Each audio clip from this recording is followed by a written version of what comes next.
بچنا تھا. تو یہ اللہ پہ ایک اشکال ہوتا ہے نا کہ اللہ جو ٹائم کے پابند ہیں ان کا تو بیڑا غرق ہو گیا, اور جو ٹائم کے پابند نہیں ہیں, لیٹ پہنچ رہے ہیں, سست ہیں, وہ کامیاب ہو رہے ہیں. اس کا مطلب سست بننا چاہیے. تو اللہ جواب میں کیا کہے گا؟ غیر مسلم کے پاس تو کوئی جواب, وہ کہے گا لک تھی بھائی, ایک لک تھی, کیا کر سکتے ہیں. اللہ اس کا جواب دیتا ہے کہ تم جس چیز کو کامیابی سمجھ رہے ہو حقیقت میں وہ کامیابی ہے نہیں, اور تم جس چیز کو ناکامی سمجھ رہے ہو حقیقت میں وہ ناکامی ہے نہیں. اصل کامیابی آخرت کی ہے. جو چست لوگ ہوتے ہیں اور اپنی چستی کو صحیح سمت میں لے کے جا رہے ہوتے ہیں آخرت کے لیے, تو بے شک وہ دنیا میں ناکام ہو جائیں, آخرت میں کیا ہیں؟ کامیاب.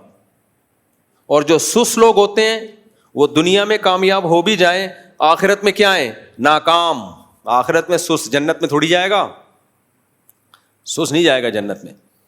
دیکھو حدیث میں آتا ہے ایسے پیغمبر بھی دنیا میں آئے جنہوں نے دین کی دعوت کا کام شروع کیا, ایک شخص بھی ایمان نہیں لایا اور ان کو قتل کر دیا گیا.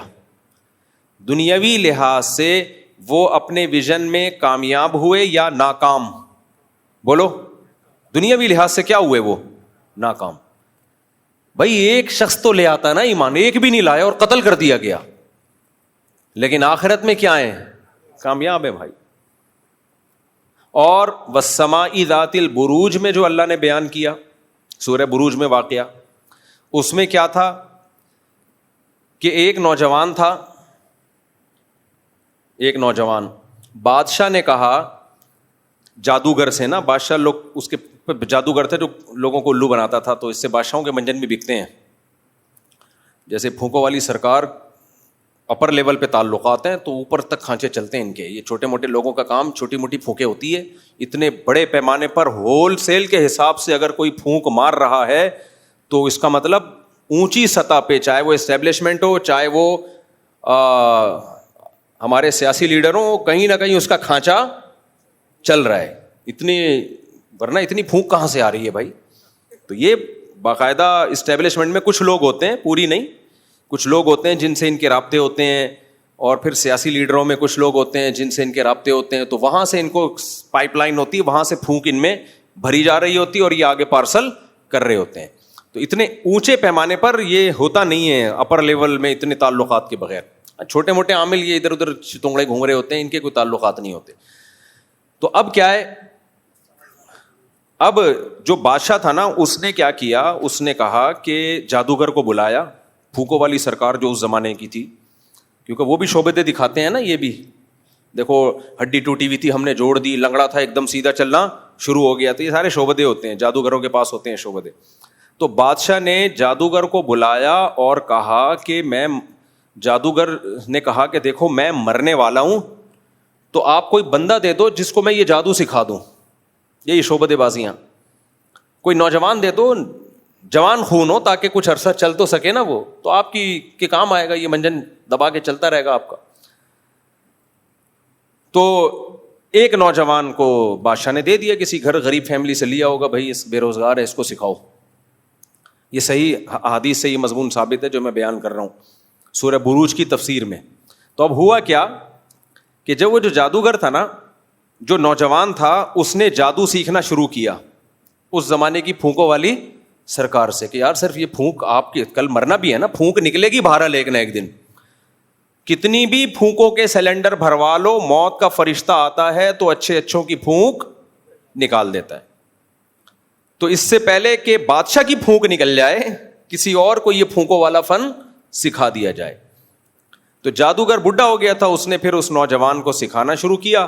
اب اللہ کی قدرت یہ کہ وہ بچہ جب اپنے گھر سے نکل کے آتا تو راستے میں ایک راہب, اس دور میں عیسائی مذہب برحق مذہب تھا, عیسائیت, اس میں راہب جو عیسائیوں میں بزرگ ہوا کرتے تھے, تو راستے میں ایک بزرگ تھے. تو بابے ہر دور میں رہے ہیں, یہ ذہن میں رکھنا. جو کہتے ہیں نا بابوں کو نہیں مانتے, وہ اسلام ہی کو نہیں مانتے. ہاں, دو قسم کے بابے ہوتے ہیں, برے بابے اور ایک نیک بابے. تو بابوں سے تعلق کے بغیر دین نہیں آتا میرے بھائی. ہاں, بابا صحیح ہونا چاہیے, خود صحیح عقیدے پر ہو, لیکن یہ کہنا میرا کوئی بابا ہی نہیں ہے تو اس کا مطلب یہ گمراہ ہے. تو راستے میں ایک بابا تھا, راہب, اللہ والا. تو یہ نوجوان جب جادوگر کے پاس آتا تو آتے ہوئے بھی اس راہب سے ملتا ہوا آتا, اور گھر جاتے ہوئے بھی راہب سے ملتا ہوا آتا. جب جادوگر کے پاس آتا تھوڑی دیر ہو جاتی, جادوگر پوچھتا دیر سے کیوں آئے ہو, تو یہ کچھ گول مول بات کر دیتا, گھر میں دیر ہو گئی. اور جب گھر دیر سے پہنچتا تو وہاں گول مول بات کر دیتا. گھر والوں کو نہیں بتا رہا تھا میں راہب کے پاس جا رہا ہوں, کیونکہ گھر والوں کو بتا دیتا گھر والوں نے پکڑ کے کوٹنا تھا. گھر والوں نے پھونکوں والی سرکار کے پاس بھیجا ہے اور آپ مفتی طارق مسعود صاحب کے پاس آ رہے ہو بیچ میں سرکار کے خلاف باتیں سننے کے لیے, تو گھر والوں کو غصہ آئے گا کہ نہیں آئے گا؟ خیر ہم تو بزرگ نہیں ہیں, وہ واقعی بزرگ تھا, یعنی کوشش کر رہے ہیں بزرگ بننے کی. تو اب وہ راہب کے پاس 2 دفعہ اور 1 دفعہ کس کے پاس؟ بولو, جادوگر کے پاس. تو اس نوجوان کو راہب کی باتیں زیادہ اٹریکٹ کرنے لگی کہ یار اس کی باتوں میں توحید ہے, نماز ہے, روزہ ہے, صلہ رحمی ہے, اوٹ پٹانگ پھینکتا نہیں ہے, لمبی لمبی ہے, لاجک کی بات کرتا ہے. اور یہ جو جادوگر ہے یہ لالچی بھی ہوتے ہیں, جھوٹے بھی ہوتے ہیں, کذاب بھی ہوتے ہیں, اور بہت ساری فحش حرکتوں میں بھی مبتلا ہوتے ہیں. کتنی لوگوں کی عزتوں کو لوٹا ہے نا ان جادوگروں نے.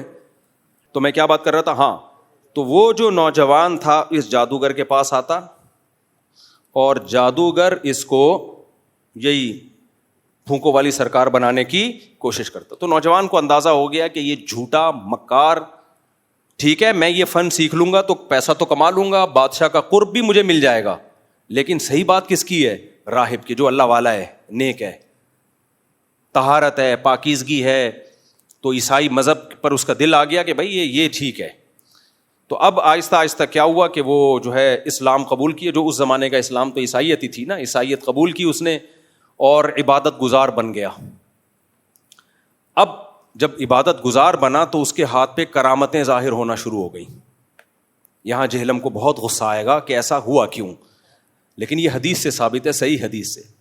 میں کہتا ہوں اس زمانے کے بزرگ جو عیسائی تھے, نوجوان جو حضرت عیسیٰ کے امتی تھے, عیسیٰ ابن مریم کا امتی نیک بنے, اس کے ہاتھ پہ کرامت ظاہر ہو سکتی ہے, اور اس امت محمد صلی اللہ علیہ وسلم کا امتی نیک بنے اور نوجوان نہ ہو بلکہ بوڑھا ہو جائے اسی نیکی میں, اس کے ہاتھ پہ کرامت اگر ظاہر ہو تو آپ کہتے ہیں کہانیاں سناتے ہیں, بابوں کے قصے سناتے ہیں, شرک پھیلاتے ہیں.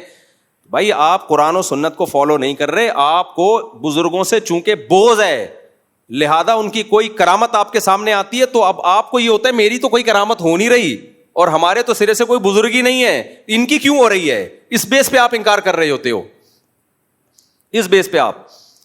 ہاں اس میں ڈرامے بازی بھی ہوتی ہے, جھوٹ قصے بھی سنائے جاتے ہیں, لیکن سنانے والا اگر مستند ہے اور جس کے بارے میں سنایا جا رہا ہے اس کا نیک ہونا ثابت ہو جائے, پھر اس کرامت کا انکار کرنا یہ پیغمبر کی توہین ہے صلی اللہ علیہ وسلم کی. کیوں توہین ہے؟ کہ بھائی عیسیٰ کے امتی سے تو کرامتیں ظاہر ہو سکتی ہیں اور محمد صلی اللہ علیہ وسلم کے امتی سے کرامت ظاہر نہیں ہو سکتی. اس کا مطلب آپ حضرت عیسیٰ کا مقام محمد صلی اللہ علیہ وسلم سے بڑھا رہے ہو.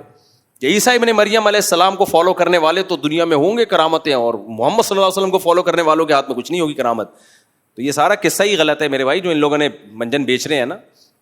ہاں اس میں اعتدال ضروری ہے کہ توحید پرست ہو, وہ بزرگ نیک ہو, اور اس کی کرامت کا صدور مستند ذریعے سے ثابت ہو. ایسا نہیں ہے کہ کوئی بیٹھ کے بنا رہا ہو, بیٹھ کے مستند ذریعہ ہو, بیان کرنے والا قابل اعتماد ہو.